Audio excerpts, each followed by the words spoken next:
क्या है जी, क्या हाल चाल? क्या साहब, पूरी रात पार्टी ऊपर चला, बहुत शोर हो रहा था और सुबह तक जरा भी आराम नहीं मिला साहब। अच्छा, देखता हूँ।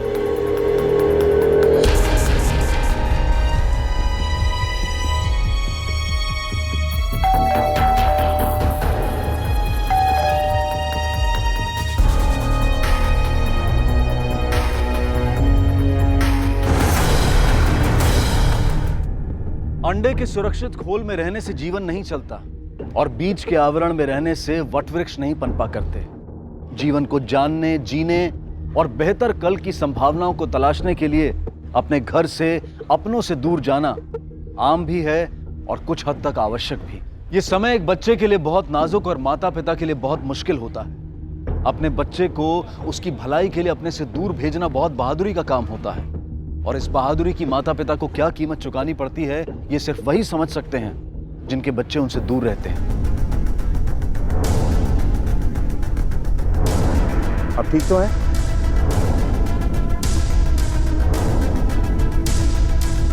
ठीक है आप?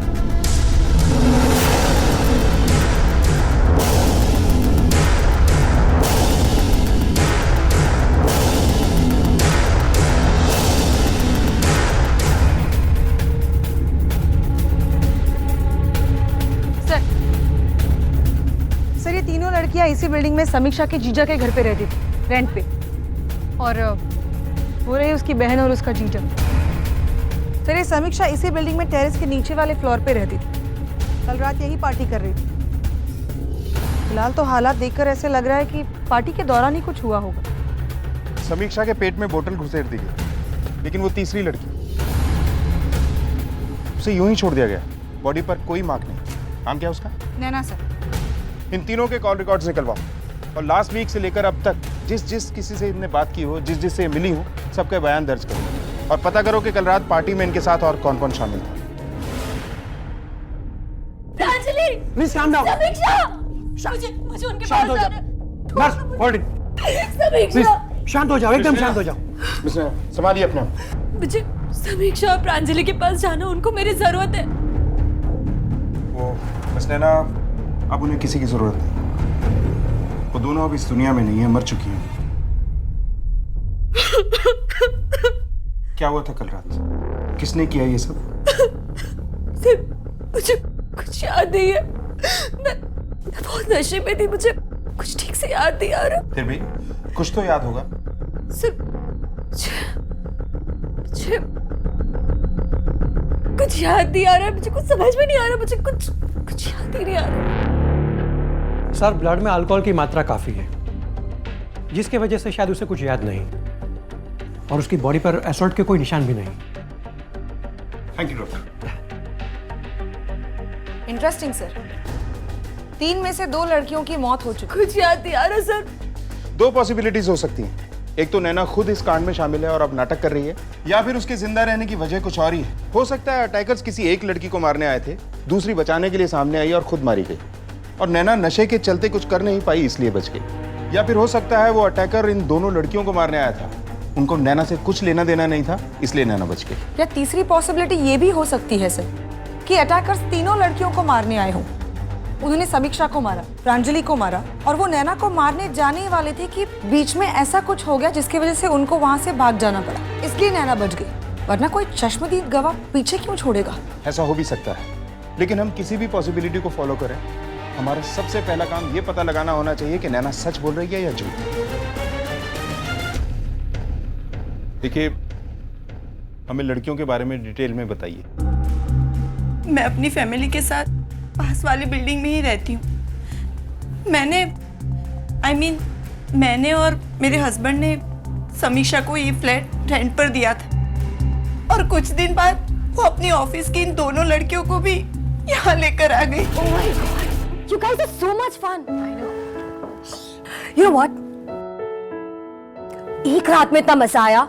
Just imagine, अगर हम दिन रात साथ में रहेंगे तो कितना मजा आएगा। Okay, yes. So I think कि हम तीनों को साथ में शिफ्ट हो जाना चाहिए। I mean, अच्छा आइडिया है। वैसे कुछ थोड़े से पीछे में रह रहे मैं थक गई हूँ।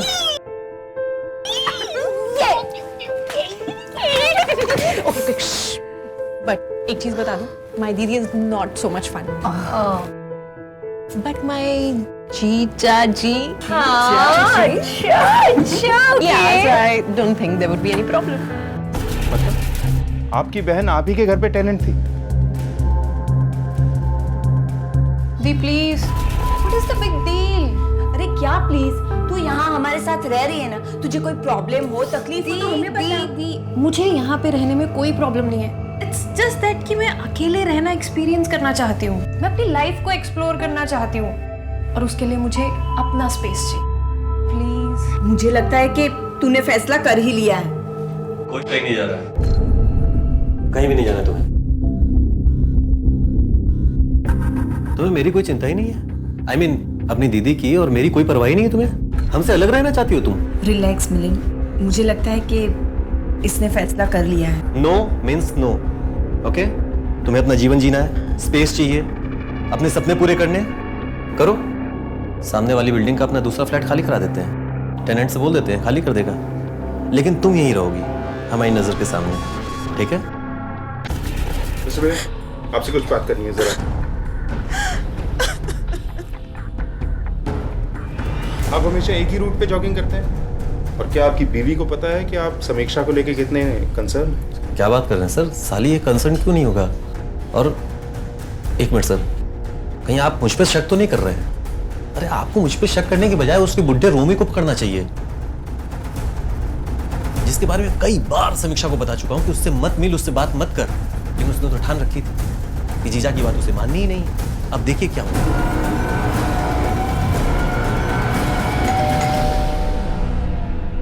मिस्टर रोमी जी, कुछ पूछताछ करनी थी. वैसे मेरा नाम रोमी शाह है, लेकिन प्यार से मुझे लोग रोमी ही कहते हैं. समीक्षा और उसकी सहेलियां भी तुम्हें प्यार से इसी नाम से बुलाती थी? कैसे और कितना जानते हो उन्हें? Madam, we were good friends actually, लेकिन यहाँ के नैरो माइंडेड लोग, वो लोग कभी समझ ही नहीं पाया कि मुझ जैसे एज के एक बैचलर की और ऐसी जवान लड़कियों की दोस्ती भी हो सकती है. और अनफॉर्चुनेटली मुझ जैसे बैचलर को लोग डाउट की नज़र से ही देखते हैं. ना कोई घर पे आता है, ना कोई घर पे बुलाता है. लेकिन समीक्षा और उसके फ्रेंड्स के साथ मेरी काफ़ी अच्छी दोस्ती थी. कल रात उनके साथ थे तुम?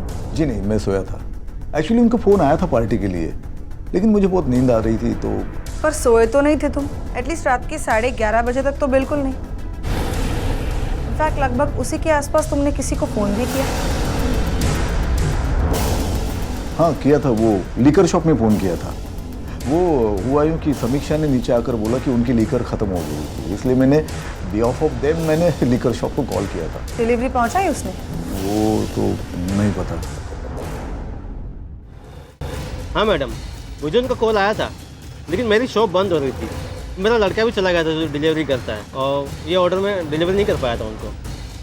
अच्छा, जिन लड़कियों के पास डिलीवरी के लिए जाना था उनके यहाँ से अक्सर ऑर्डर आया करता था? जी नहीं मैडम, महीने में सिर्फ 1 या 2 बार, वो भी 1 या 2 बोतल. 1-2 बॉटल्स नहीं सर, क्रेट्स के क्रेट्स आया करते थे दारू के उनके घर. टैंकर थी तीनों की तीनों. एकदम बर्बाद लड़कियां थी सर. पार्टी में जाना, छोटे छोटे कपड़े पहनना, तरह तरह के लोगों का उनके घर आना जाना, रात रात को फोन पे चिल्ला चिल्ला के बातें करते रहती थी. अब आप ही बताइए, लोग क्या सोचेंगे उसके बारे में? जी सर, अगर आप चाहे तो ये आसपास के फ्लैट में भी इंक्वायरी कर सकते हैं. वैसे भी वो हॉट टॉपिक बनी रहती थी. वो तो हम कर ही रहे हैं. आप लोगों से जितना पूछा जाए उतना बताइए. वो फट्टू और उसकी मोटी माँ. Mind your language. Police station में है आप, पुलिस के सामने. आई एम सॉरी, लेकिन उन लोगों ने आपसे जो कुछ भी कहा ना, सब झूठा है. हमने और लोगों से भी बात की, लेकिन आप लोगों को लेके सबकी राय तकरीबन एक सी है. देखिए सर, हम वर्किंग गर्ल्स हैं, हमारे पास अपना लॉन्ड्री करने का टाइम नहीं है. पार्टी तो छोड़िए, आप टेरेस पे कभी कभार पार्टी कर लेते हैं, और उसमें भी लोगों को प्रॉब्लम है हमसे. और तुम्हारी इन कभी कभार की पार्टीज में तुम तीनों के अलावा और कौन शामिल हुआ करता था? Friends, boyfriends? नहीं, बस हमारे बॉस कभी कभार आया करते थे. He is a nice guy. ठीक है, जा सकती है. Thank you sir. अच्छा नैना, कुछ याद आया?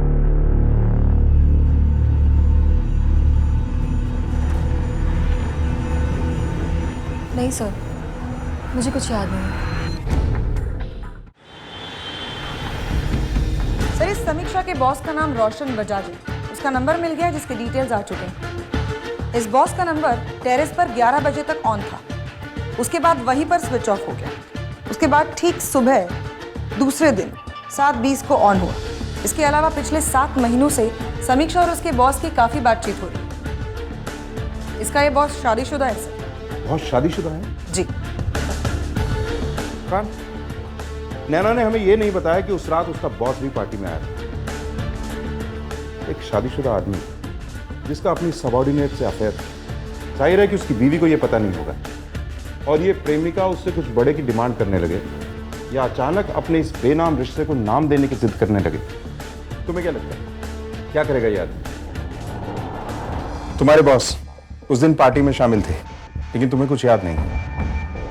जी हाँ सर, वो आए तो थे लेकिन काफी जल्दी चले गए थे।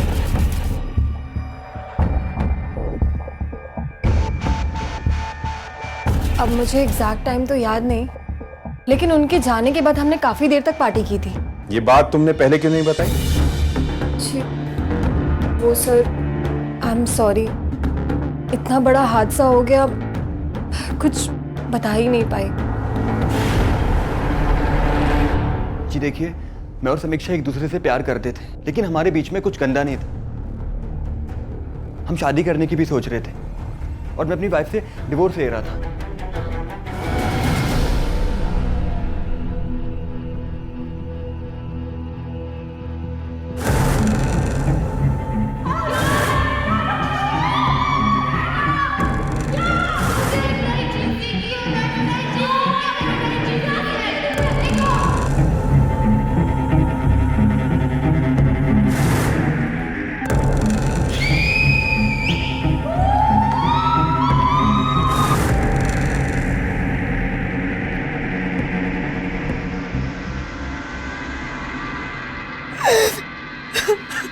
देखो, अब सच सच बता दो कि उस रात तुम पार्टी में थे या नहीं?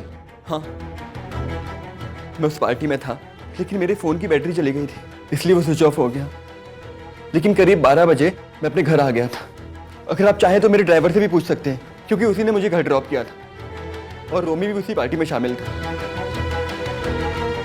आप उससे भी पूछ सकते हैं। सर, मैं साहब को 12 बजे रात को छोड़ा, अब फिर मैं अपने घर चला गया। ऐसी कोई खास बात जो तुमने नोटिस की? साहब थोड़े थके हुए लग रहे थे और रास्ते भर हमसे कोई बात भी नहीं की, बस गाड़ी से उतरे और चले गए। अगर रोशन कातिल है तो उसका ड्राइवर तो झूठा हो ही सकता है सर। हो सकता है कि रोशन ने अपने ड्राइवर को पहले से ब्रीफ करके रखा हो सकता है, लेकिन रोमी ने जो हमसे झूठ बोला, क्यों बोला? सर, उस लड़की समीक्षा का कोई पड़ोसी आपसे मिलना चाहता है। बुलाओ। सर। नैना, नैना आ जाओ। नैना की बच्ची, तुझे तो अभी बता दी, कहाँ छुप के जाएगी? बात में नैना, नैना, नैना, नैना जो किसी बात करती है। नैना, नैना, तो ऐसे ही बात करके चले। हमें तो बता दी। सर क्या है ना, उस दिन मेरा एकादशी का व्रत था और मैं चांद को देखकर ही अपना व्रत तोड़ती हूँ। तो मैं चांद को देखने के लिए छत पे गई तो देखा कि लड़कियों ने हुड़दंग मचा रखा है और वहाँ 2 लोग भी हैं। एक तो अक्सर उस लड़कियों के यहाँ आता जाता है, लेकिन दूसरा कौन था? दूसरा हमारे बिल्डिंग का रोमी था सर। और रोमी भी उसी पार्टी में शामिल था, आप उससे भी पूछ सकते हैं। हम इस लफड़े में नहीं पड़ना चाहते थे मैडम, लेकिन हमने सोचा कि जब उन लड़कियों का जिसने ये हसर किया है, कल का हमारे साथ भी कर सकता है। इतना सब कुछ हो जाने के बाद तुम मुझे फोन कैसे कर सकती हो? हाँ, I am so sorry. No sorry. और हाँ, मुझे दीदी मत कहो, मैं तुम्हारी दीदी नहीं हूँ। जितना जल्दी हो सके उतना मेरे घर की चाबियां तुम मुझे आकर वापस दे दो, समझी तुम? दी मेरी बात तो सुनिए, दी लिसन टू मी प्लीज। मैंने कहा ना, मुझे कुछ नहीं सुनना है बस। टेक इट इजी सोनाली, अभी अभी हॉस्पिटल से लौट के आई है। जितना दुख हमें है उतना दुख उसे भी है। सुनो मेरी बात सुन, मुझे ऐसा लगता है कि उसे एक मौका देना चाहिए। अचानक ऐसे कहाँ चली जाएगी? मुझे ऐसा लगता है कि अकेली लड़कियों से तुम्हें कुछ ज्यादा ही हमदर्दी है। तुम चाहो तो तुम भी जा सकते हो उसके साथ, उसे भी कंपनी मिल जाएगी और तुम्हें भी अपना दुखड़ा सुनाने वाला कोई मिल जाएगा। मुझे तो लगता है कि इन सारी बातों से सबसे ज्यादा दुख तो तुम्हें ही पहुंचा है ना? सर मैंने कुछ नहीं किया सर, आई स्वेयर सर। हमसे झूठ क्यों बोला? मैं डर गया था कि कहीं आप लोग मुझ पर ही शक ना करो, लेकिन अनफॉर्चुनेटली वही हुआ सर। तो उस रात समीक्षा और उसकी सहेलियों के साथ पार्टी में तू भी शामिल था। अब मुंह खोलेगा या पुलिस स्टेशन ले जाके खुलवाएं?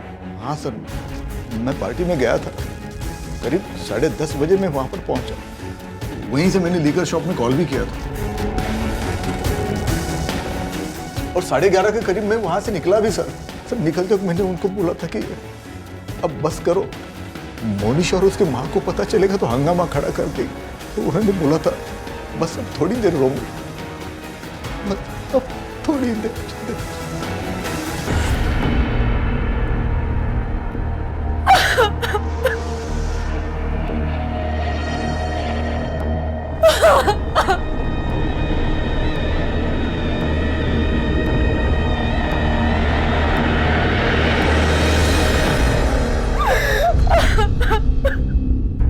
प्रांजलि एक ही तो बच्ची थी हमारी सर। इस शहर में आई थी अपनी जिंदगी संवारने के लिए, लेकिन हमें क्या पता था कि बड़ा शहर उससे उसकी जिंदगी छीन लेगा। कोई दुश्मनी नहीं थी साहब उसकी, वो तो एकदम सीधी और नेक लड़की थी। बस शहर में आकर रहना चाहती थी, कुछ काम करना चाहती थी। हमसे जिद कर रही थी तो हमने उसे यहाँ पर छोड़ दिया। कुछ महीनों के बाद हमने उसे वापस लौटने के लिए कहा। उसने हमारी बात मान भी ली साहब, पर जो उसके साथ रहती थी नैना, वो नहीं चाहती थी कि वो वापस आए। इसीलिए उसने उस दिन फोन पर इतना हंगामा खड़ा कर दिया था। बेटा तुम ऐसा करो कि वापस आ जाओ। हाँ माँ, पर प्लीज एक बार सुन। देखो फोन नैना। हेलो हेलो आंटी, क्यों आप लोग समीक्षा को परेशान कर रहे हो? आंटी क्या प्रॉब्लम क्या आपकी? आंटी उसका फ्यूचर यहाँ बन जाएगा, आप लोग उसको वापस क्यों बुला रहे हैं? आप वहाँ ले जाके उसे क्या करेंगे? किसी भी गवार गाय की तरह किसी गवार के साथ बांध देंगे? अरे लेकिन मेरी बात समझने की कोशिश कर बेटा। देखिए आंटी, प्रांजलि यहाँ से कहीं नहीं जाएगी, वो हमारे साथ ही रहेगी। उस लड़की के परिवार का कुछ पता ठिकाना तो था नहीं। उससे अच्छा नहीं लगता था कि प्रांजलि की देखभाल करने वाला कोई है। उससे जलती थी वो। मतलब?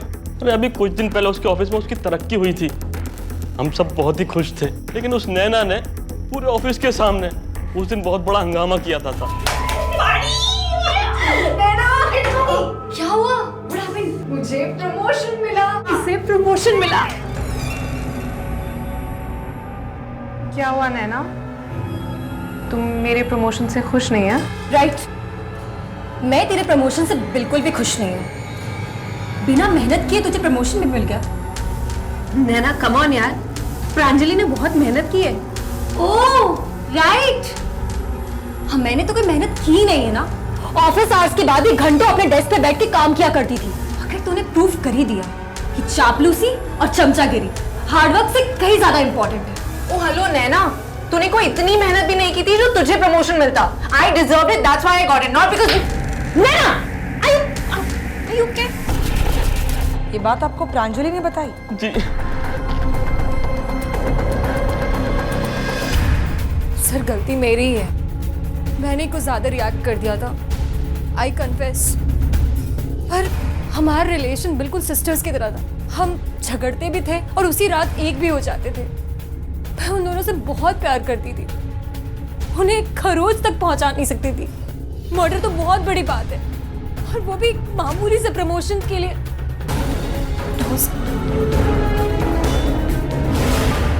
ये तो तय है कि नैना प्रांजलि से जेलस थी। वो बूढ़ी भी है और शॉर्ट टेम्पर्ड भी। वो खुद ही प्रांजलि और समीक्षा को अपने साथ रहने लाई, फिर पजेसिव हो गई। और जब प्रांजलि ने अपने घर लौट कर जाने की बात की तो उसे हजम नहीं। फिर वो प्रमोशन का ड्रामा जेलसी के लिए। पर सर मौका वारदात से उसका बिल्कुल सही मिलना बहुत बड़ा पॉइंट हो सकता है जो उसके खिलाफ जाता है। अच्छा, ये नैना की फैमिली सतारा में रहती है? जी सर, उसके फादर को बुलाया है हमने। सर ये आपको कुछ बताना चाहते हैं।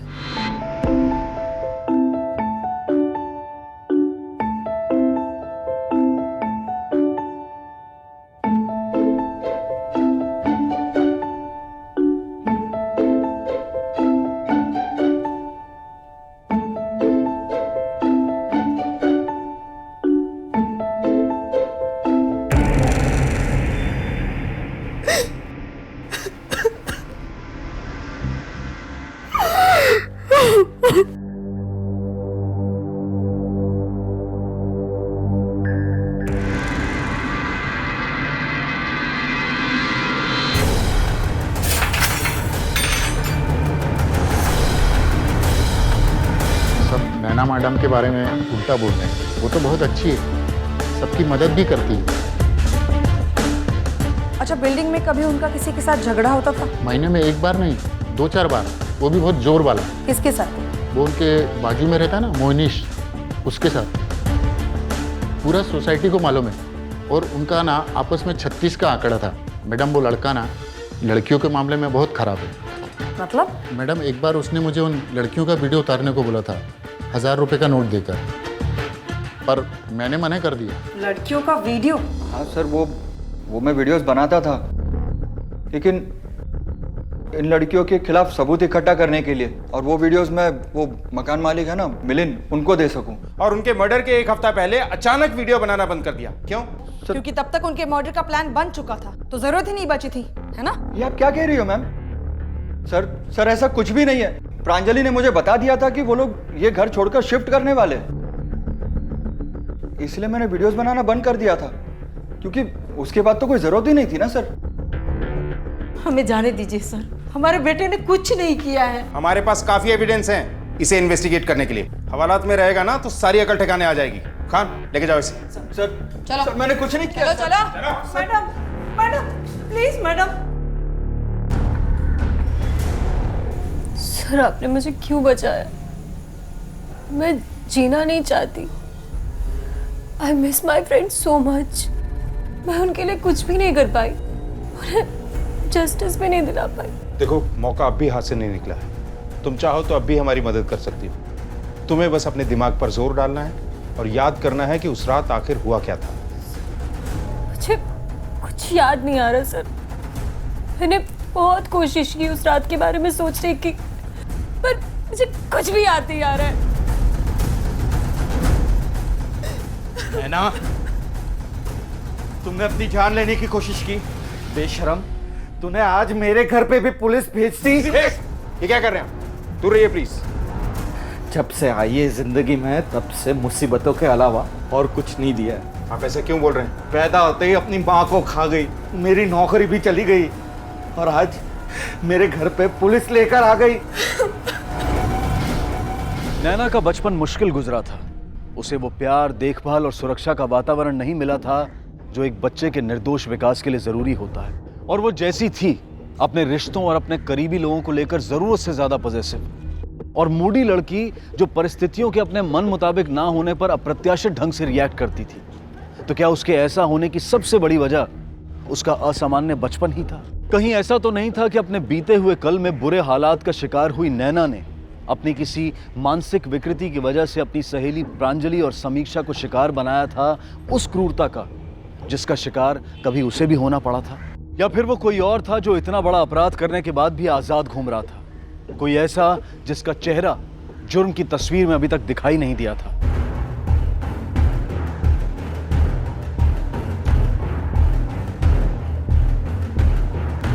कौन है ये लड़का? दोस्त है सर, टोनी नाम है इसका। इसी ने जमानत दी है उसकी। माँ भी कोशिश कर रही होगी इसकी, लेकिन माँ से पहले ये आ गया। बहुत गहरा दोस्ताना लगता है। पता करो, कहीं उन लड़कियों के साथ भी कोई कनेक्शन तो नहीं है इसका? सर,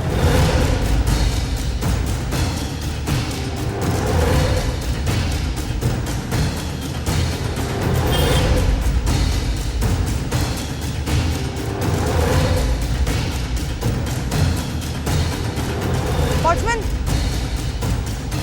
जी मैडम। ये मोनिश के साथ जो लड़का था वो कौन था? ये तो आता रहता है मैडम, पर हमेशा अकेला होता है।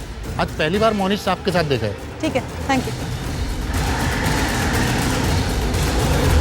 सर मैंने तो सिर्फ इसकी बेल कराई थी, और फिर मुझे यहाँ क्यों? I mean, किसी की बेल कराना कोई क्राइम है क्या सर? नहीं, बिल्कुल नहीं। बल्कि ये तो बहुत अच्छी बात है। तुमने इतनी अच्छाई दिखाई, इसीलिए तो हम तुम्हारे बारे में और ज्यादा जानना चाहते हैं। मतलब क्या? जैसे ये कि जिस रात तुम्हारे इस फ्रेंड की बिल्डिंग में उन 2 लड़कियों का कत्ल हुआ, उस रात उस वक्त तुम कहाँ थे? As usual at home. मैं अपने घर पे था, और इस मर्डर से मेरा क्या कनेक्शन है? एक मिनट, आप लोग मुझ पे शक कर रहे हैं? शक नहीं कर रहे हैं, बल्कि पूरे यकीन से तुम पर शक कर रहे हैं। अगर उस रात तुम अपने घर पर थे, तो रात के 1:30 बजे तुम्हारा फोन उन लड़कियों के लोकेशन पे क्या कर रहा था?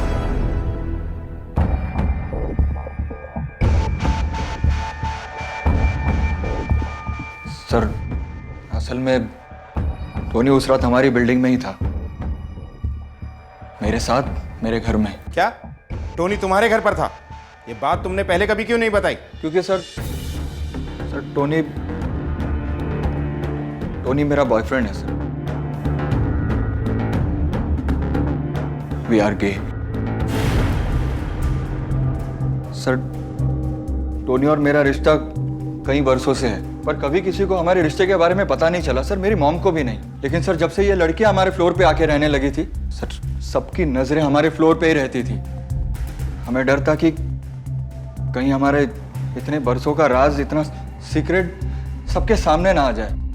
बस इसीलिए सर मैं उन लड़कियों को वहां से भगाना चाहता था। मतलब उस पूरी रात तुम उस बिल्डिंग में थे अपने इस दोस्त के घर? नहीं सर, तकरीबन आधी रात को मैं अपने घर जा ही रहा था, हमेशा की तरह। बस मैं वो बिल्डिंग के पीछे वाले गेट से जा रहा था, तभी एक आदमी मुझसे टकराया सर। वो बहुत घबराया हुआ था सर। अरे भाई कमाल की। अरे टाइम क्या होगा उस वक्त? सर तकरीबन 1:45 बजा होगा। अच्छा, जिससे तुम टकराए थे उसे पहचानते हो? नहीं सर, पहचानता तो नहीं हूँ। स्केच बनवा सकते हो उसका? I can try sir. Khan, इन्हें ले जाकर स्केच बनवाओ। ओके सर, आइए मेरे साथ।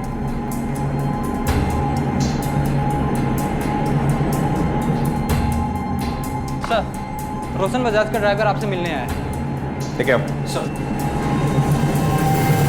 मैंने उस दिन झूठा बयान दिया था साहब। सर मैं साहब को 12 बजे रात को छोड़ा, अब फिर मैं अपने घर चला गया। मैं रोशन साहब को लेके घर नहीं गया था साहब, रोशन साहब वहीं पार्टी में ही रुक गए थे। उन्होंने मुझे बोला कि तुम घर चले जाओ। मैं घर गया और गाड़ी साहब की बिल्डिंग में खड़ा कर दिया और फिर वहाँ से अपने घर चला गया।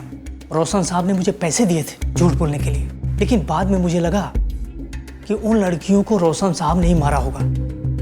मैंने झूठ बोला है, इसलिए इसका पाप मुझे भी लगेगा। इसलिए मैंने सोचा साहब कि आकर आपको पूरी सच्चाई बता दूं। लेकिन इतना पक्का है साहब कि रोशन साहब उस दिन घर नहीं गए थे, वो उस रात पार्टी में ही थे। वो झूठ बोल रहा है सर, ही इज लाइंग। क्यों करेगा वो ऐसा? तनख्वाह रोक के रखी है तुमने उसकी? सर मैंने कोई तनख्वाह नहीं रोकी, लेकिन वो झूठ बोल रहा है क्योंकि करीब 12 बजे मैं अपने घर आ चुका था और आप चाहे तो बिल्डिंग की सीसीटीवी फुटेज देख सकते हैं। खान,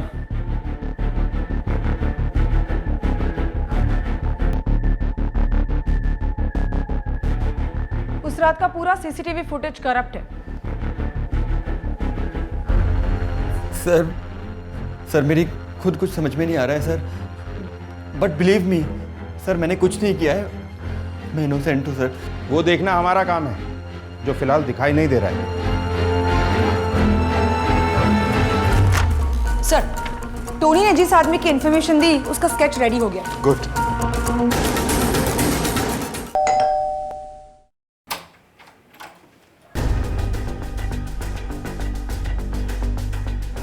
नैना, तुम यहाँ? मैडम प्लीज, आप गलत मत समझना। एक्चुअली सोनाली ने इसे घर से बाहर निकाल दिया। मैं तुम्हारी दीदी नहीं हूँ। जितना जल्दी हो सके उतना मेरे घर की चाबियां तुम मुझे आकर वापस दे दो, समझी तुम?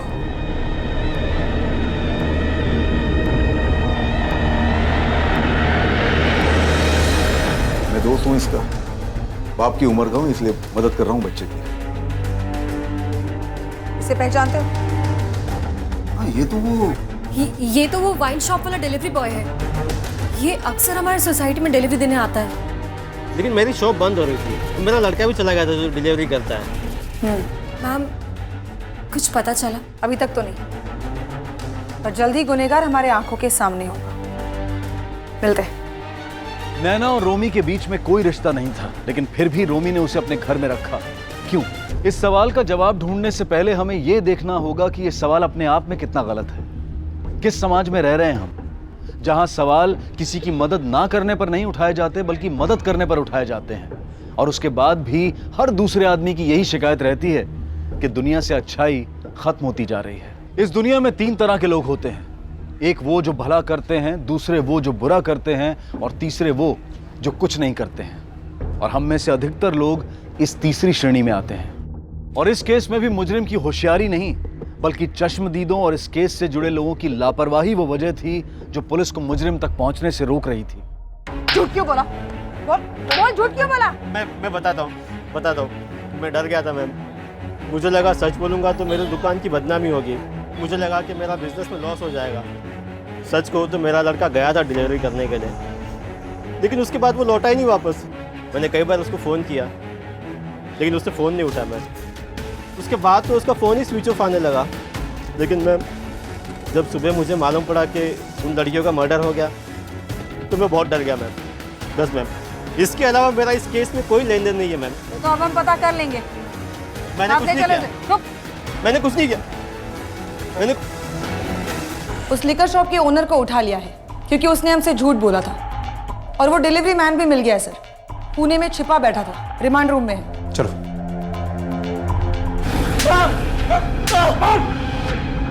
मैंने उनको नहीं मारा था सर। मैं जब डिलीवरी लेके पहुंचा तब तक तो एक मर भी चुकी थी और दूसरी अपनी आंखें सांसें ले रही थी। और पुलिस को देके भागा क्यों? मैं आपसे बचकर नहीं भाग रहा था सर, मैं तो उन कातिलों से बचकर भाग रहा था। उन्होंने मुझे देख लिया था, अगर मैं उन्हें मिल जाता तो मुझे भी मार डालते, इसलिए मुंबई छोड़कर पुणे भाग आया था मैं। कौन थे वो लोग? कभी देखा है उन्हें? नहीं सर। हाँ, पर एक का चेहरा देखा मैंने। खान, स्केच आर्टिस्ट बुलवाओ। Okay sir. सर उस आदमी का स्केच। इसे नैना और बाकी लड़कियों की फैमिलीज को दिखाओ, देखो शायद कोई इसे पहचानता हो। Okay sir. इसे पहचानते हो?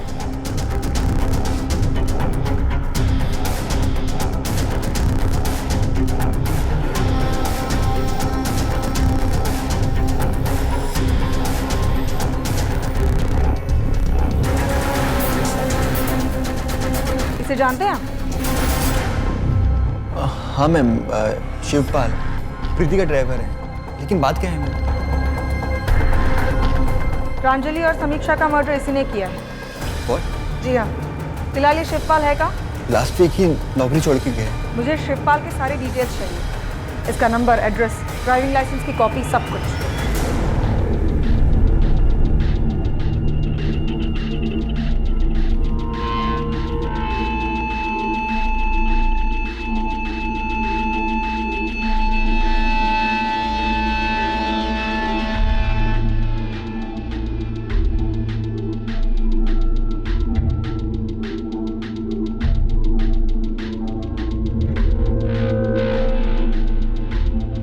मैं तेरे से कह रहा था यहाँ से निकल लेता, पर तूने मेरा बात नहीं माना। दिखा इसका नतीजा क्या हुआ? अगर हम ऐसा करते तो कब का पुलिस की नजरों में आ जाते, समझे? अरे यार कुछ नहीं होता। अरे अभी तक ये फोन फेंका नहीं तुमने? मत उठाना फोन, बिल्कुल मत उठाना। अरे यार चुप रहे, मेरे आइटम का फोन हो सकता है, मुझे बताना पड़ेगा। मैं कुछ दिन के लिए बाहर जा रहा हूँ यहाँ से। अरे बेवकूफ है तू, अक्का मकल वाला है। अरे यार तू चुप रह, मुझे उठा दे। फंसेंगे दोनों। Hello hello hello. अरे भाई रिक्शा क्यों रोक दिए? क्या हुआ? पुलिस। रुको रुको, पास।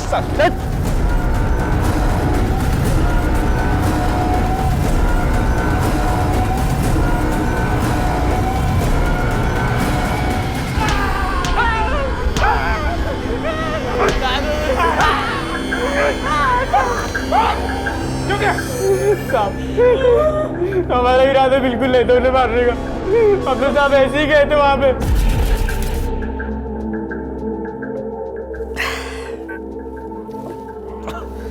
अरे यार चलना किसी छमिया बार में चलते हैं दारू पीने के लिए। बहुत दिनों से जो है ना किसी छमिया बार में जाके दो पैक नहीं पिया यार।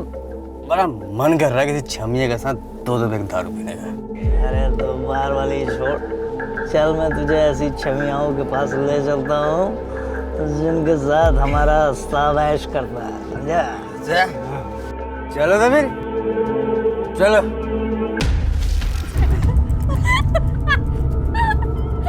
नैना उठ जा, नैना पीके टोन।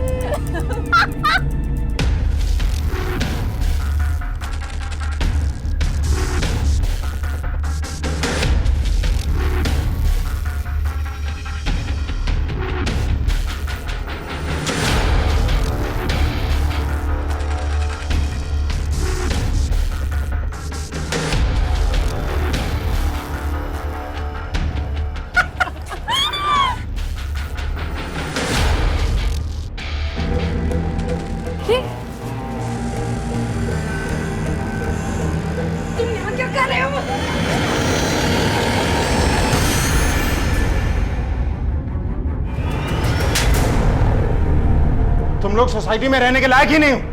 अब जिंदगी भर संडा जेल में।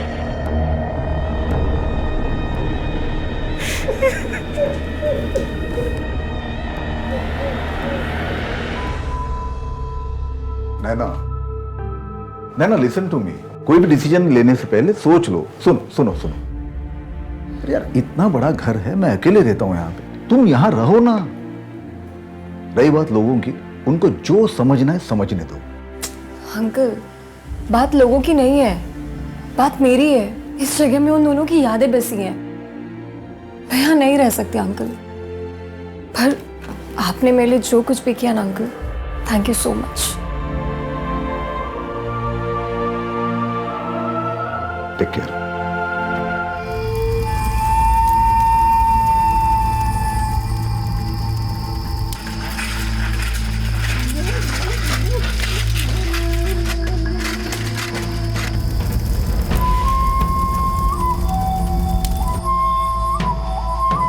यही आ अरे क्यों बाद में लड़ाई झगड़े पे आ जाओ। अरे काटिया, क्या हुआ क्या हुआ? वो उधर वो बहुत सारे मसाल। हाँ, लगता है प्रभात भाऊ गांव में आ गए काका।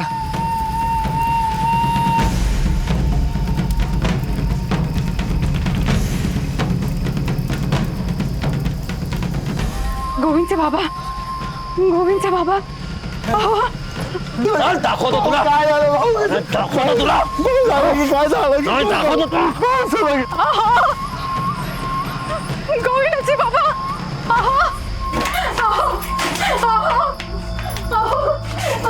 गोविंदाचे बाबा। मेरा बात सुनो भाऊ, मेरा बात सुनो। चल मेरा बात सुनो, मेरा बात सुनो भाऊ। गोविंदाचे बाबा।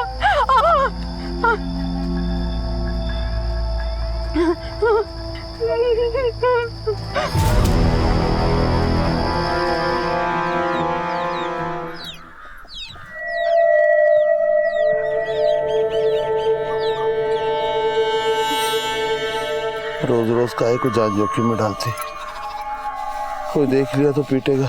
मार खा लूंगी, जिंदा लाश का भी तो पेट होता है ना। हाँ हाँ। क्या हो रहा है? खैर मना प्रभात भाऊ नहीं है, वरना हाथ की जगह कुल्हाड़ी चलती और लूली लंगड़ी होके यहाँ पे अपने पति और बेटे दोनों को देखती। धोखा फिर लगा तुझा, समझा ना इसको? उम्र का लिहाज कर रहा हूँ इसलिए छोड़ रहा हूँ, लेकिन प्रभात भाऊ नहीं छोड़ेंगे, समझ लगा है? चला रे। इस दिल दहला देने वाली घटना से 2 महीने पहले इस गांव में एक और अमानवीय अपराध हुआ था। एक युवक की हत्या करके उसके शव को पेड़ से टांग दिया गया था और 2 महीने बाद उसके पिता के हाथ पैर सिर्फ इसलिए काट दिए गए क्योंकि वो चाहते थे कि उनके बेटे का शव चील और बाजों की खुराक बनने की बजाय 5 तत्वों में विलीन हो जाए। ये गांव रिमोट एरिया में था, यहाँ से पुलिस स्टेशन भी लगभग 60 किलोमीटर की दूरी पर था, इसलिए ना तो पुलिस को इन घटनाओं की कोई जानकारी थी और ना ही गांव के लोगों में प्रभात मोर्चा के खिलाफ आवाज उठाने का साहस। आखिर कौन था प्रभात और क्यों बना था प्रभात मोर्चा, जिसका आतंक सहने पर मासूम गांव वाले मजबूर थे?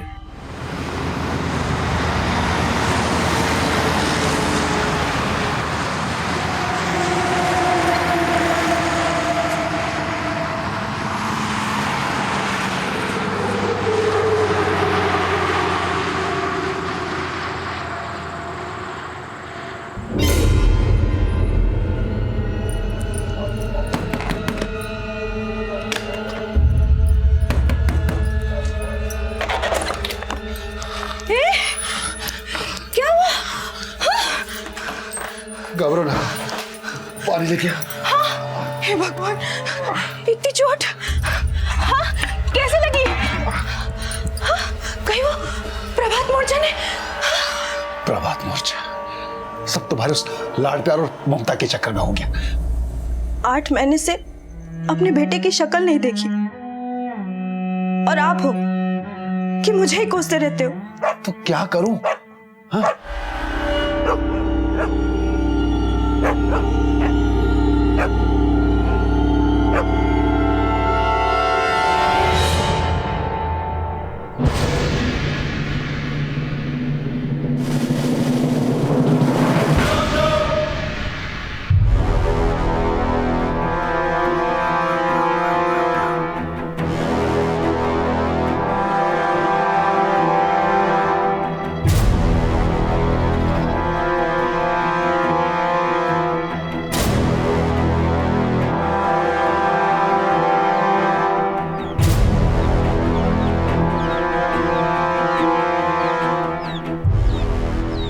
क्या नाम है तुम्हारे काका और काकी का?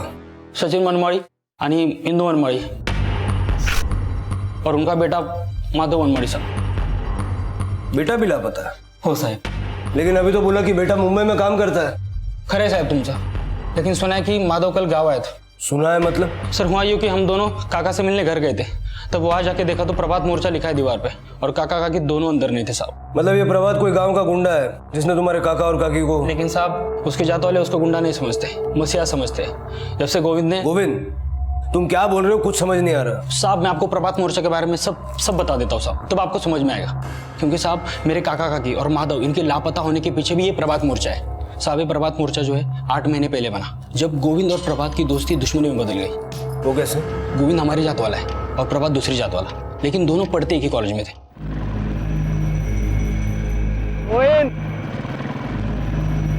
कैसा है? बैठ जा। और गोविंद और प्रभात पक्के दोस्त थे साहब, लेकिन दुश्मनी की वजह बनी कविता। कविता? ये कविता कौन है? भानु देशपांडे की बेटी साहब, प्रभात की जाती वाली थी, लेकिन गोविंद से प्यार करती थी। लेकिन साहब पूरा गांव गोविंद और कविता के रिश्ते के खिलाफ था, और प्रभात भी जात पात को लेकर बड़े कट्टर विचार वाला था। और जिस दिन गोविंद कविता को भगा के शादी करने वाला था, अगर भाग गया तो फिर से वापस आया साहब, अपने खौफ का साया छोड़ने के लिए। धीरे धीरे प्रभात का प्रभात मोर्चा बना, और साहब ये प्रभात मोर्चा वाले जो लोग हैं ना, वो हमारे जात वालों से गोविंद की जरूरत का बदला लेते साहब, जीने का हक भी छीनने लगे साहब। और सर जब भी कोई ऐसा कांड हमारे लोगों के साथ होता है, तब ये प्रभात मोर्चा वाले लोग पीड़ित के घर के बाहर प्रभात मोर्चा ऐसा लिखते हैं, जैसे कि काका काकी के घर के बाहर भी लिखा है साहब। तेरे काका के आस पड़ोस वालों ने कुछ भी नहीं बताया कि वहाँ क्या हुआ? साहब किसी ने कुछ देखा भी होगा ना, तो भी प्रभात मोर्चा के खिलाफ कोई कुछ बोलेगा नहीं साहब। सुना है कि कल रात माधव बस अड्डे पे उतरा तो सूरज पाटिल और उसके आदमी ने बहुत पीटा उसको। ये सूरज कौन? जमींदार दिगांत पाटिल का इकलौता बेटा है साहब। दरअसल मेरे काका उन्हीं के यहाँ साफ सफाई का काम करते हैं। दिगांत पाटिल और सूरज पाटिल का प्रभात मोर्चे से क्या कनेक्शन? साहब प्रभात उन्हीं की जात वाला है ना, और जब से ये प्रभात मोर्चा बना है तब से दिगांत और सूरज पाटिल ही क्या, उनकी हर एक जात वाला हमारे जात वालों को आग दिखाता है साहब।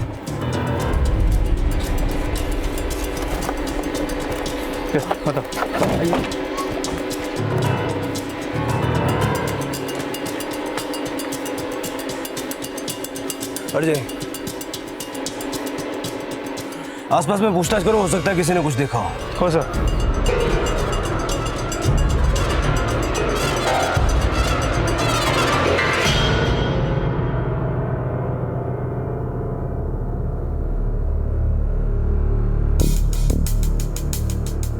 सर आस पड़ोस में कोई कुछ बताने को तैयार नहीं है। साहू, सचिन दिगंत पाटिल के यहाँ काम करता था। सचिन के बेटे की सूरज के साथ मारपीट की बात भी सामने आई है। कहीं ऐसा तो नहीं कि सचिन की किसी गलती की वजह से या किसी और वजह से दिगंत पाटिल ने प्रभात मोर्चा के नाम से उसके मुलाजिम के परिवार को सबक सिखाया हो? चलो।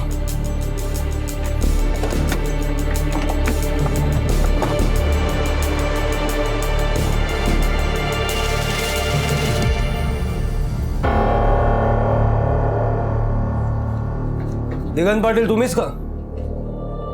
तो बोला। और ये आपका बेटा सूरज? जी। काय काम कर लो? नहीं, आज ये सरकारी मुलाजिम हमारे घर में। आपका मुलाजिम सचिन अपने बीवी बच्चों समेत गायब है, पता होगा ना आपको? तो मैं भी हैरान हूँ, ये 2 दिन से काम पे नहीं आ रहा था ना। हाँ। अपने बेटे से पूछा आपने? सुना है सूरज ने सचिन के बेटे की कल बहुत पिटाई की। उसको गांव में आना मना है। तो क्या है, वो तो पंचायत का फैसला है ना। पंचायत भी तो आप ही लोग चलाते हैं।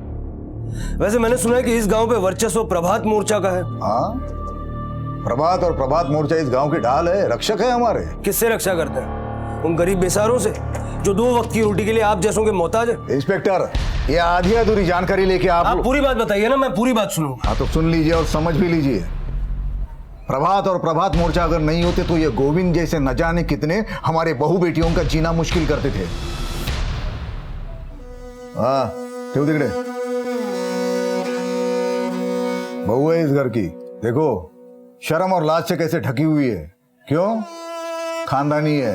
अगर दूसरे किसी भी जात का कोई भी इसको बुरी नजर से देखेगा तो उसको सबक सिखाना कर्तव्य है हमारा। क्या है? कर्तव्य है कि नहीं? और जिस माधव की पैरवी करने आप आए हो ना, उसी ने गोविंद को बढ़ावा दिया कि हमारी जात वाली लड़की को भगा के ले जाए। तो जहां से आए ना वही भेज दिया उसको। कहाँ भेज दिया? अरे दाव देना, नरक में गया होगा, वही जगह उसके लिए ठीक है। ये गांव तो नरक बनने से बच गया ना। तो आप और आपके प्रभात मोर्चा का मिशन गांव को स्वर्ग बनाना है। जरा बताएंगे आपके इस प्रभात मोर्चे का करता अर्था कहां मिलेगा? वो मसीहा है हमारा, मसीहा। उसका पता तो फरिश्ता भी नहीं बता सकता। आपके इस मसीहा की पड़ताल में अब हम लग गए।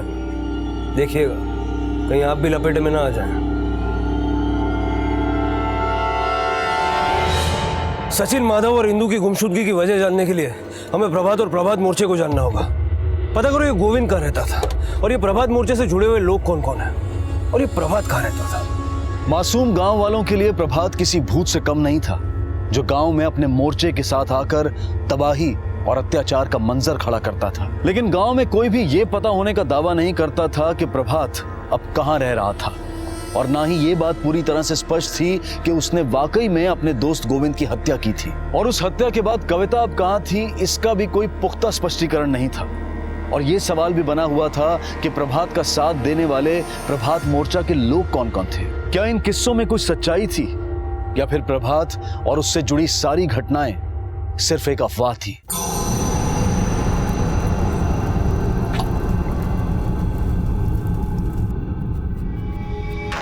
आप हमें कुछ मत पूछे सर, मी तुमच्या पाया पडते।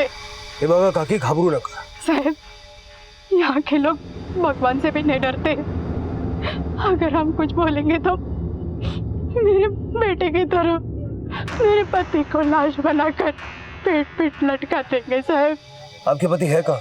मैं तुमसे पाया पड़ते साहब, आप कुछ मत पूछिए, हमें हमारे हाल पे छोड़ दो साहब, कहीं विचार न कहा।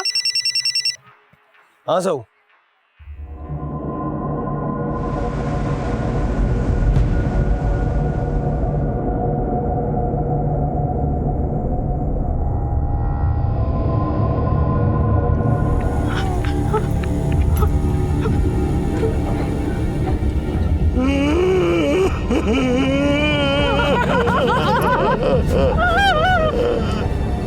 ओ इंस्पेक्टर साहब, ये लाश जहाँ थी ना वहीं पे रहने दीजिए।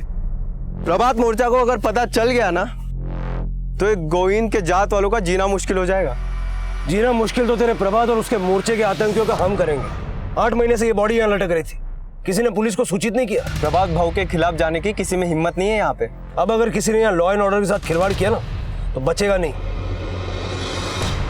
बॉडी को पोस्टमार्टम के लिए भेजो, और कोई रास्ते में आए तो उसको अरेस्ट करो। सर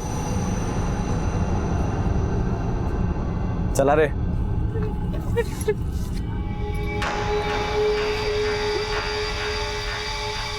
आप लोग हिम्मत रखिए। हमें हिम्मत हार दो साहब, हमें हिम्मत हार दो। हमारी हिम्मत उसी दिन जवाब दे गई जिस दिन हमारी बेटी की लाश पेड़ पर टांग दी गई। इन्होंने 6 महीने पहले आपके यहाँ आकर बताने की कोशिश की थी सर। देखिए इनके हाथ पैर काट दिए गए सर, हाथ पैर काट दिए गए। देखिए हमें सब कुछ खुल के बताइए, डरिए मत। बड़ी मेहरबानी है आपकी, आपकी वजह से हमारे बेटे की आत्मा को शांति मिली। बस और कुछ मत पूछिए सर, नहीं तो कजरी के हाथ पाँव में। देखिए ऐसा कुछ नहीं होगा। नहीं सर, तुझे हाथ जोड़ते सर, इसके आगे कुछ मत पूछिए सर, इसके आगे कुछ मत पूछिए सर, हमें कुछ मत कहने का विचार हमारा करो सर।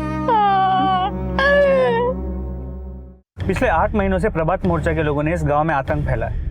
सुनने में आया है कि इस गिरोह के लोग रात को अपने मुंह पे सफेद कपड़ा और चश्मा लगा के अपनी वारदातों को अंजाम देते हैं। लेकिन गोविंद की हत्या के अलावा और किसी की हत्या की बात सामने नहीं आई, ना ही इंदू, माधव और सचिन की तरह कोई गुमशुदा हुआ है। जिन भी घटनाओं के बारे में पता चला है वो गुंडागर्दी या धमकी से रिलेटेड है। लेकिन साहब मुझे लगता है कि सचिन, इंदू और माधव गुमशुदा नहीं है, बल्कि उनकी भी हत्या हुई है। और ये प्रभात जिस बिल में छुप के बैठा है ना, उसकी खबर सूरज पाटिल और दिगांत पाटिल को जरूर है।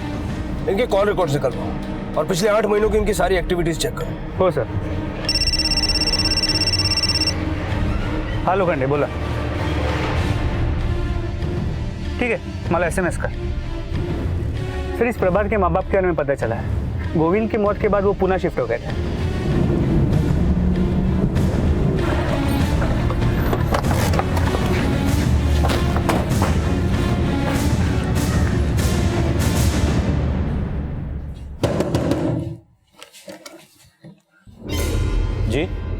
साहब हम सच कह रहे हैं, गोविंद की हत्या के बाद तो हमने प्रभात को देखा भी नहीं और अब तो उसकी शक्ल भी नहीं देखना चाहते। क्यों? उसके कारण तो हमारा सिर शर्म से झुक गया। हमने प्रभात को यह शिक्षा दी थी कि जाति के आधार पर छोटा बड़ा नहीं देखना, पर उसके किस्से सुन सुन के तो हम अपने आप को कोसने लगे। हमने ये भी सुना कि गोविंद को मारने के बाद प्रभात कविता को लेकर। हमने प्रभात को ही नहीं देखा तो कविता के बारे में क्या बताएंगे आपको? मुझे लगता है ये लोग ढोंग कर रहे हैं। पुलिस की इन्वॉल्वमेंट को देख के हो सकता है प्रभात ने इन्हें अलर्ट कर दिया हो और ये प्रभात की पढ़ाई पट्टी बोल रहा हूँ। इनके कॉल रिकॉर्ड्स भी निकालो और नजर रखो, प्रभात और कविता इनके टच में हो सकते हैं। तो चांसेस तो ये भी है कि कविता के पेरेंट्स भी प्रभात या कविता के टच में हो। बात करनी पड़ेगी उनसे।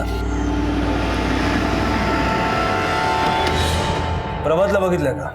हाँ बघितलंय ना। आखिरी बार कब देखा? काफी टाइम हुआ देखे, लेकिन एक बात तो सच है साहब, इस कविता ने हमें शर्मिंदा कर दिया था। किसी दूसरे जाति के लड़के के साथ भाग रही थी वो, लेकिन इस प्रभात ने हमारी लाज रख ली है। अपने साथ वो उसे लेके भागा है। लगता है प्रभात को प्रभात भाऊ बनाने में आप ही का हाथ है, क्योंकि वो आपकी बेटी से इश्क कर बैठा। हाँ, अब प्रभात हमारा हीरो है, लेकिन हमने कभी हिंसा को बढ़ावा नहीं दिया साहब। तो किसने दिया? दिगंत पाटिल और उसके बेटे ने? नहीं, अब ये हमें कैसे पता चलेगा? पता आपको सब है, लेकिन आपकी और आपकी जात वालों की बुद्धि पर भेदभाव का ही नहीं, षड्यंत्र का कोहरा रचा हुआ है। और जब ये कोहरा छटेगा ना, तो प्रभात के पीछे खड़े हुए सारे चेहरे साफ हो जाएंगे। प्रभात की जात वाले उसको अपनी ढाल समझते हैं, लेकिन वो खुद भी उसकी ढाल बने हुए हैं। अब ये प्रभात मोर्चा चलाने के लिए उसने लोग बाहर से तो इंपोर्ट किए नहीं होंगे। इसी गांव के लोग हैं जो मुंह पे गमछा और चश्मा लगा के दूसरी जाति वालों को डराते हैं। सर, मैं प्रभात के कॉलेज के दोस्तों का पता कर रहा था, तभी एक बात मेरे सामने आई कि गोविंद के साथ कोई माधव भी था जो इसी गांव का है और प्रभात के साथ पढ़ता था, लेकिन पिछले 8 महीने से उसने पढ़ाई छोड़ दी और अभी मुंबई में नौकरी करता है।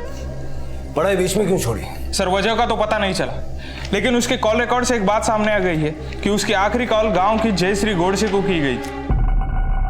माधव उसको अक्सर कॉल करता था। सर, कौन है ये जयश्री गोडसे? सचिन और इंदू के पड़ोस में रहती है सर।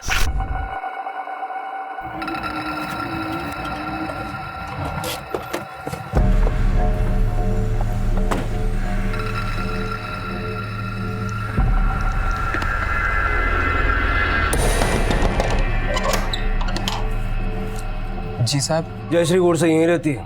जी, वो मेरी पत्नी है, लेकिन आप यहाँ साहब? हमें उससे बातचीत करनी। साहब, उसकी तबीयत ठीक नहीं है। हम उसे कोई तकलीफ नहीं देंगे, उससे कुछ पूछताछ करनी है।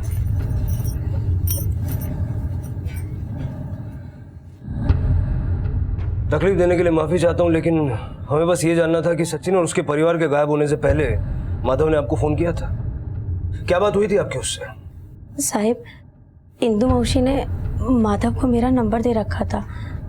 कभी कभी उनका फ़ोन नहीं लगता ना, तो माधव मुझे फ़ोन करके मैसेज भिजवाता था। उस रात क्या मैसेज दिया था उसने? वो साहिब, उसने बोला कि आई को बोलना कि मेरे को फ़ोन करे। तो ये मैसेज आपने उनको दिया? हाँ साहिब। मतलब तब तक प्रभात मोर्चा ने अटैक नहीं किया था?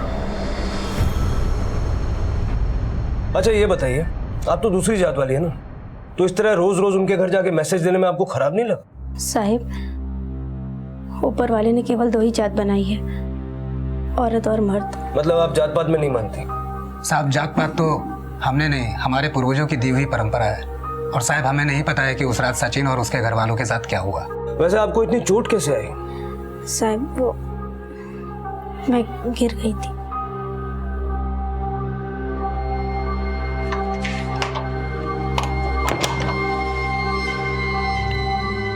दवा क्यों नहीं लगाया? चलो आप, मैं लगा देता हूँ। सर, गोविंद की पोस्टमार्टम रिपोर्ट। सर पे गहरी चोट का निशान है, हाथ और पाँव भी काटे गए, शायद किसी कुल्हाड़ी से। इसका मतलब गोविंद के पिता तीर्थ के हाथ और पैर भी 6 महीने पहले किसी कुल्हाड़ी से काटे गए। सर, वो तीर्थ ही है जिसने इन प्रभात मोर्चा वालों को करीब से देखा है। अगर वो बयान देने के लिए मान जाए तो शायद हम उन तक पहुंच सकते हैं। मैं गोविंद के परिवार से बात करने की कोशिश करता हूँ। तुम ये पता लगाओ, गांव में किस किस के पास सफेद गमछा, चश्मा और कुल्हाड़ी है। इन 3 चीजों का कॉम्बिनेशन जिसके पास है, उससे हमें प्रभात मोर्चा के बारे में कोई ना कोई क्लू डेफिनेटली मिलेगा। हो सर। आखिरकार गोविंद की लाश को उसकी हत्या के 8 महीने बाद चिता नसीब हुई।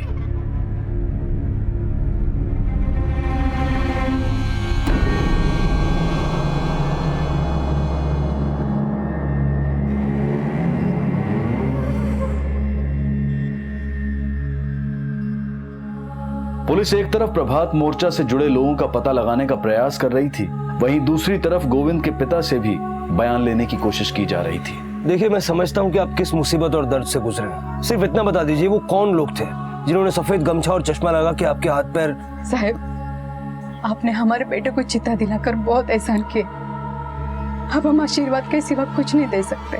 हमारा सहारा नहीं रहा, लेकिन हम मरते दम तक एक दूसरे का सहारा बने रहना चाहते। आपसे कुछ बोला तो क्या पता एक दूसरे का मुंह भी देखने को तरस जाए।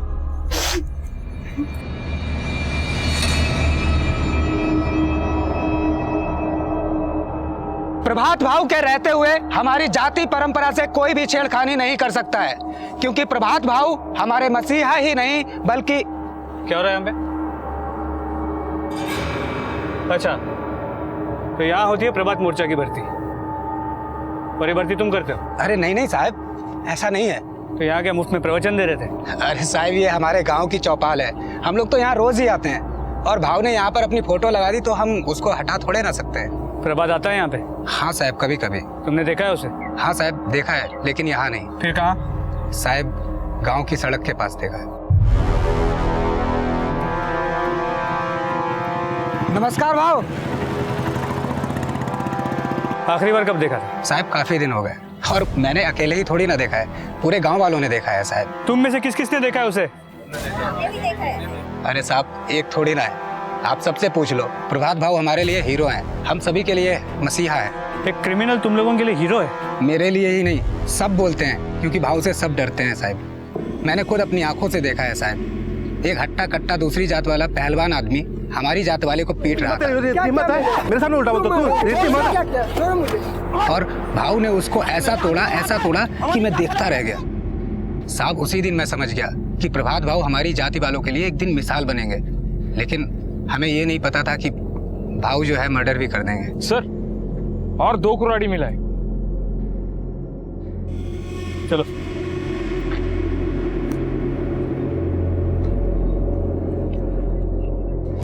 सर, गांव में कुल 15 घर हैं, जहां पे एक गमछा, चश्मा और कुल्हाड़ी का कॉम्बिनेशन मिला है, जिनमें से दिगांत, सूरज, सचिन और कविता के पिता का घर भी शामिल है। दिगंत और सूरज पाटिल तो हमारे सस्पेक्ट्स हैं ही। कविता के बाप का भी गोविंद को मारने का मोटिव हो सकता है। अब बस देखना यह है कि सबूत किसके खिलाफ मिलता है। सर, एक और आदमी है जिसके पास तीनों का कॉम्बिनेशन मिला है, और वो प्रभात मोर्चा से भी जुड़ा हो सकता है। कौन? अरविंद गोडसे। सभी 15 कुल्हाड़ियों को फॉरेंसिक टेस्ट के लिए भेजो। हो सर। सफेद कपड़े और काले चश्मे के बाद अब कुल्हाड़ी के जरिए प्रभात और प्रभात मोर्चा से जुड़े लोगों तक पहुंचने की कोशिश की जा रही थी, लेकिन फोरेंसिक जांच ने इस केस को दिशा देने की बजाय कई और पेचीदा सवालों में उलझा दिया। सर, फोरेंसिक रिपोर्ट में दिगंत, सूरज और कविता के पिता के घर से मिले कुल्हाड़ी पे नहीं, बल्कि सचिन के घर पे मिले कुल्हाड़ी के पीछे वाले हिस्से पे ब्लड के ट्रेसेस मिले, जो गोविंद के खून के साथ मैच करते हैं। साहू, कहीं ऐसा तो नहीं कि सचिन ने प्रभात के साथ मिलकर गोविंद का खून किया हो? पॉसिबल है, क्योंकि सचिन पहले प्रभात के घर पे साफ सफाई का काम करता था। प्रभात ने शायद उससे पैसे देकर मर्डर करवाया, पर सचिन और उसकी फैमिली का गायब होना इस डील का हिस्सा हो। इसलिए जब हम सचिन के घर पे गए। लेकिन गोविंद की हत्या के 8 महीने बाद ऐसा क्या हुआ होगा कि सचिन ने। सर, हाईवे के पास खेत में बॉडी के कुछ कटे हुए हिस्से मिले।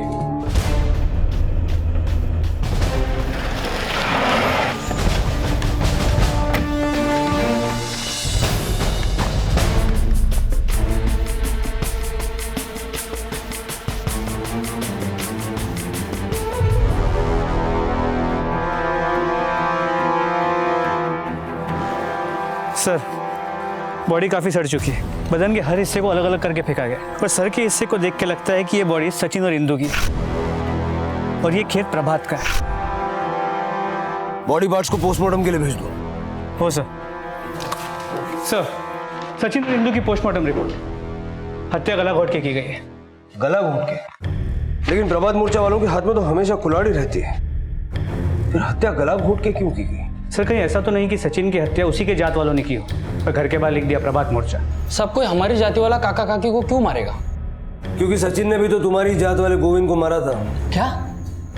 सचिन की कुल्हाड़ी पे ब्लड ट्रेसेस मिले जो गोविंद के खून से मैच होते हैं। हमें विश्वास नहीं होता इस बात पे। तुम्हारी जाति वाला कोई ऐसा है जो सचिन का एराज जान गया हो और जिसके चलते उसका सचिन से झगड़ा हुआ हो? माफ करा साहब, लेकिन मुझे बिल्कुल भी ऐसा नहीं लग रहा है कि कोई हमारी जात वाला काका को मारेगा। अगर समझो काका को मार भी दिया तो काके को क्यों मारेगा?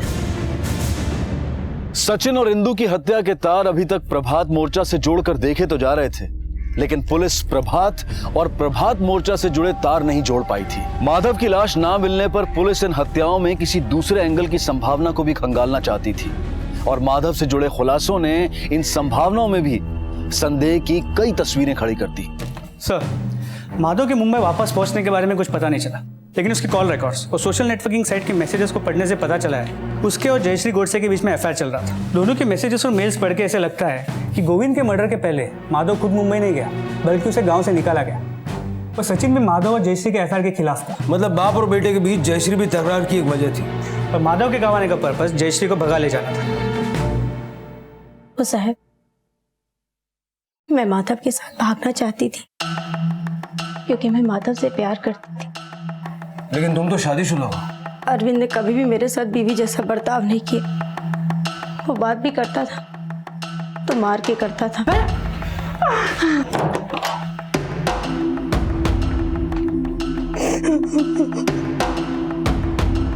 उसके अत्याचारों से मैं तंग आ गई थी साहब, लेकिन माधव ने मुझे सांत्वना ही नहीं बल्कि अरविंद को छोड़ने का साहस भी दिया। 9 महीने पहले अरविंद को मेरे और माधव के बारे में पता चल गया और ये शर्त रखी कि माधव ये गांव छोड़कर चला जाए। सचिन काका ने माधव को मुंबई भेज दिया, लेकिन मैं और माधव मैसेज और फ़ोन पे बात करते रहे और फिर उस रात जब माधव मुझे लेने वापस गांव लौटा तो हमें फिर से अलग कर दिया गया। मतलब उस रात अरविंद के कहने पर सूरज ने माधव की पिटाई की? साहब, अगर मेरी बीवी को कोई भगाने की कोशिश करेगा तो उसे सबक तो सिखाना पड़ेगा ना। तो तू उसे जान से मार देगा? साहब, मैंने किसी को जान से नहीं मारा है। तूने सिर्फ उसी को नहीं, सूरज के साथ मिलके उसके आई बाबा को भी मारा है। साहब, मैं मानता हूँ कि माधव के साथ मेरी दुश्मनी थी, लेकिन मैंने किसी को जान से नहीं मारा है। तुझे कैसे पता चला कि माधव गाँव वापस लौट रहा है? साहब, वो सचिन दिगान काका के यहाँ बोलने आया था कि उसने माधव को गाँव वापस बुलाया क्योंकि वो लोग कुछ दिन के लिए उसके साथ मुंबई जा रहे हैं। मैंने सचिन को अच्छी तरीके से बोला था कि गाँव वापस नहीं आएगा माधव। ना मारूंगा, समझ में? गलती हो गई सर। और जब मैं बस स्टॉप पे माधव को सीधा करने के लिए गया तो पता चला वो जयश्री को भगाने के लिए आया है। तो उस रात माधव के साथ उसके आई बाबा को भी अरविंद ने मार दिया? नहीं साहब, उस रात तो अरविंद मुझे यहाँ घर लेकर आया था और अगली सुबह तक साहब वो मेरे साथ जातियां करता रहा। उस रात अरविंद कैसे उनको मार सकता है? तूने नहीं तो सूरज ने उनको खत्म किया होगा। सूरज ऐसा नहीं कर सकता है क्योंकि जब मैं जयश्री को लेकर घर पे पहुंचा तब उसका फोन आया। उसने मुझे फोन पे बताया कि उसने माधव को बहुत पीटा है और वापसी की बस पे चढ़ा दिया और फिर सूरज वहां से अपनी आइटम के पास चला गया। ये सूरज शादीशुदा होने के बावजूद बाहर चक्कर चला रहा है? साहब, वो कुंवारा है, उसकी शादी नहीं हुई है। क्या? हाँ शायद।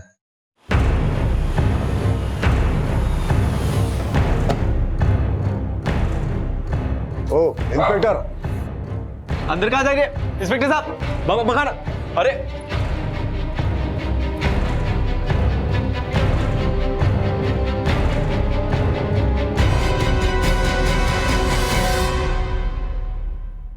घबराओ मत कविता, सब सच बताओ, क्या हुआ था? साहब, उस दिन प्लान के हिसाब से मैं रोड के किनारे गोविंद का इंतजार कर रही थी। क्या हेलो, कहाँ है तू? कितनी देर से इंतजार कर रही हूँ तेरा। गोविंद, हेलो। ऐसा लगा जैसे गोविंद को किसी ने मारा और पीछे से प्रभात की आवाज आई। इससे पहले मैं गोविंद को दोबारा फोन करती, सूरज ने पहले बोला कि वो मेरे आई बाबा को लाएगा, फिर बाद में बोला कि प्रभात गोविंद को मार के भाग गया। तो तुमने मान लिया कि प्रभात ने गोविंद? नहीं साहब, प्रभात गोविंद को नहीं मार सकता। प्रभात ये जात पात में विश्वास नहीं रखता था, यहाँ तक कि हमारे भागने का इंतजाम भी प्रभात ने किया था। गोविंद को किसी और ने मारा साहब। प्रभात तो खुद उसे बचाना चाहता था, मैंने उसकी आवाज सुनी थी फोन पे। Hello Govind, hello. तुम्हें क्या लगता है ये सब सूरज के इशारे पे हुआ है? मुझे कुछ समझ नहीं आ रहा है, लेकिन प्रभात गोविंद को नहीं मार सकता। कविता, तुम पिछले 8-9 महीनों से वहां रह रही हो। दिगंत या सूरज पाटिल के बारे में कोई भी ऐसी बात जानती हो जो हमें गोविंद के मर्डर या प्रभात मोर्चा की असलियत तक जाने में मदद करे? साहब, एक बात अजीब सी है, मैंने सूरज को कई बार एक सफेद गमछे और काले चश्मे में घर में आते जाते देखा था। एक मिनट ठाकुर सिंह, अंदर जाके देखो। नहीं, एक मिनट नहीं, ये वहां से लेके आओ। आप हमारे घर में क्या ढूंढ रहे हो?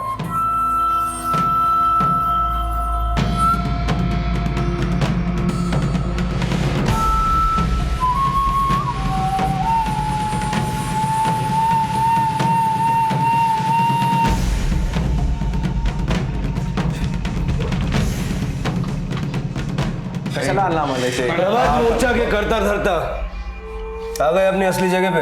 हम कोई प्रभात मोर्चा की करता धरता नहीं है। प्रभात मोर्चा प्रभात का है, हमारा उससे कोई लेना देना नहीं है। तुझे क्या लगता है रे?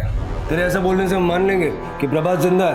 प्रभात जिंदा ही नहीं, अमर है और हमेशा रहेगा। उसी ने गोविंद को मारा है। कविता अपना बयान दे चुकी है कि तूने उसका अपहरण किया। अब छोटे साहब और बड़े साहब सब यही रहेंगे।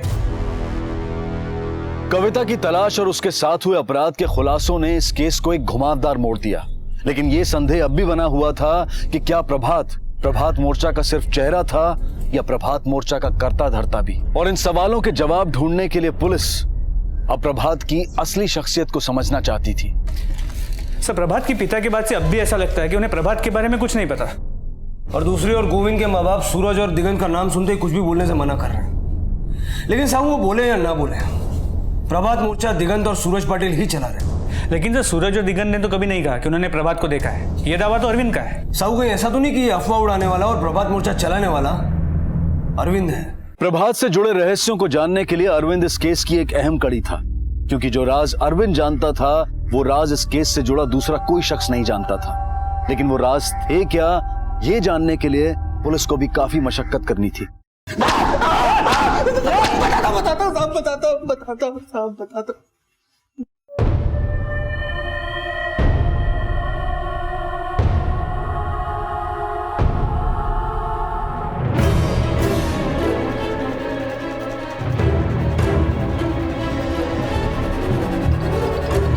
मारना तो मैं माधव को चाहता था, लेकिन दिगांत काका के आगे मेरी एक भी नहीं चली। मुझे बहुत गुस्सा आया, लेकिन उन्होंने मुझे दो टूक सुना दी। अरे पागल हो गया क्या? माधव को मारेगा तू? तेरी बदनामी होगी। तेरी बीवी के साथ चक्कर है उसका, सब लोग तेरे पे शक करेंगे। चल ले गाड़ी काट। मैं अंदर ही अंदर गुस्से में कुड़ रहा था कि मैं माधव का कुछ नहीं कर पाया। तभी मुझे पता चला गोविंद और कविता का भी लफड़ा चालू है और वो लोग भागने का प्लान बना रहे हैं। मुझे लगा अगर ऐसा हुआ तो जयश्री और माधव के भी हौसले बुलंद हो जाएंगे। तभी मैंने ठान लिया कि ऐसा मैं बिल्कुल नहीं होने दूंगा। सचिन प्रभात को जानता था, तब मैं उससे मिला। देख, गोविंद और कविता अगर भागे तो जो तेरा तड़ीपार बेटा है ना, उस पे भी गाज गिरेगी। लेकिन अरविंद, मैं क्या करूं? मेरे को सारी की सारी खबर दे, प्रभात कविता और गोविंद को कब भगाने वाला है, समझा ना? और जब प्रभात गोविंद को कविता से मिलाने जा रहा था, तब मैं उन दोनों से मिला। तो क्या भाव, अपनी जात का होकर इसको अपनी जात वाले के साथ भगवाना चाह रहे हो?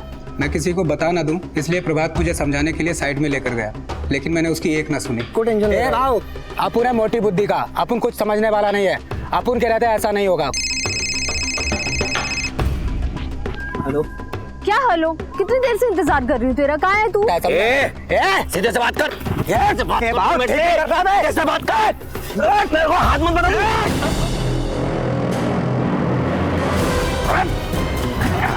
उसके बाद तुमने गोविंद की बॉडी कैसे काटी? मैंने नहीं काटी साहब। प्रभात की लाश को मैंने जमीन में दफना दिया, क्योंकि वो हमारी जात वाला था। लोगों को अगर उसकी लाश मिलती तो मुझ पे शक हो जाता, लेकिन अगले दिन सुनने को मिला प्रभात गोविंद को मारकर कविता को भगा कर ले गया। सच्चाई क्या थी ये मैं जानता था। मैंने उसका फायदा उठाया। लोगों की नज़रों में प्रभात को जिंदा रखने के लिए प्रभात को देखे जाने की झूठी खबर फैलाई और प्रभात मोर्चा का निर्माण किया, ताकि इसकी आड़ में माधव की जात वालों से बदला ले सकूं। और आखिरकार तूने माधव से बदला ले ही लिया, उसके आई बाबा को भी मार दिया। नहीं साहब, मैंने सिर्फ गोविंद और प्रभात को मारा।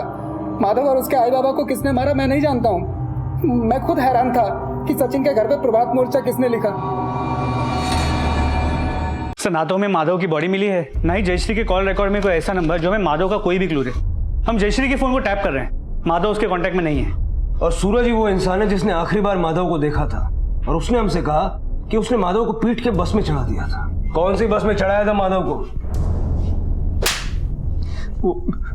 वो बुल्ढाना की साहब। इसे पहचानते हो? ये तो वही है जिसने मुझसे छुट्टा मांगा था। मैंने बोला मेरे पास छुट्टा नहीं है तो मुझसे झगड़ने लगा साहब। इसके साथ 2 लड़के और थे, अगले स्टॉप पे उतर गए। ये दोनों थे? नहीं साहब, ये दोनों नहीं थे। ये दोनों? नहीं, ये भी नहीं थे। फिर कौन हो सकते हैं वो दोनों?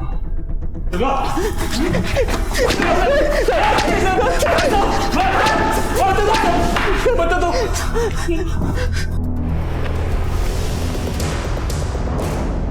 सचिन काका बड़ा शान आदमी था साहब। हमारे दादा की पूरी जमीन अकेला हड़पना चाहता था साहब, जिसमें हमारी स्वर्गीय पिताजी का भी हिस्सा था। वो लोग जमीन बेच के अपनी बीवी बच्चे के साथ मुंबई भाग जाने वाले थे साहब, ये हमें पता चल गया। इसलिए पूरी प्लानिंग के साथ हम बस स्टॉप पे गए थे उस दिन, और जैसे ही बस चालू हो गई हम चढ़ गए उसमें। साहब हम माधव को बोले कि उसे डिस्पेंसरी ले जा रहे, और खेत में ले जाके मार दिया साहब। हम सीधा काका के घर गए साहब, और जब घर गए तो उसका कुत्ता बहुत भौंक रहा था, तो पहले उसको खत्म किया साहब। अब क्या करना है? देख, यहाँ सामने प्रभात की खेती है। ये सब टुकड़े लेके वहां जाके फेंकते हैं। गाँव वालों को लगेगा कि प्रभात नहीं मारा इनको। चल फेंक देते। चल। काका काकी की लाश को प्रभात की खेती में फेंकने के बाद हम फिर घर आए साहब, और वहाँ दीवार पे प्रभात मोर्चा लिख दिया ताकि शक हम पे ना जाए साहब।